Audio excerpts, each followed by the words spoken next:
క్రీస్తు మరణము, సమాధి, పునరుత్థానం, ఈ మూడింటిని కలిపి ఏమంటారు?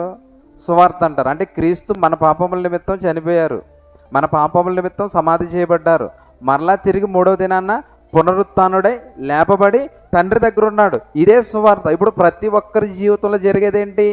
ఇదే జరుగుతుంది. కాబట్టి ప్రతి ఒక్కరు చనిపోతారు, ప్రతి ఒక్కరు సమాధి చేయబడతారు, ప్రతి ఒక్కరు క్రీస్తు యొక్క రెండవ రాకడలో మరి మహిమ శరీరంతో లేపబడతారు. ఈ మహిమ శరీరంతో లేపబడినప్పుడు పరలోక రాజ్యానికి వెళ్ళాలి అని అంటే నాకు ఏం అవసరం అని అంటే బాప్తిస్మం అనేది అవసరం. ఈ విషయం సర్వలోకానికి వెళ్ళి సువార్తను ప్రకటించండి.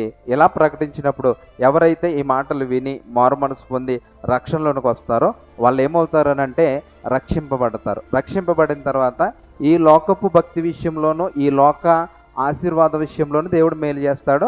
మరణం అనంతరం అక్కడ కూడా తగినటువంటి ప్రతిఫలాన్ని దేవుడు ఇస్తాడు. ఇది ఎవరికి అర్థమవుతుంది అని అంటే అర్థం చేసుకున్నటువంటి ప్రతి వారు కూడా ఏం చేస్తున్నారు అని అంటే బాప్తిసాన్ని పొందుతున్నారు, బాప్తిసం తీసుకుంటున్నారు, దేవుని జ్ఞానంలో ముందుకెళ్తున్నారు. కొంతమంది బాప్తిసాన్ని కూడా నిరాకరిస్తున్నారు.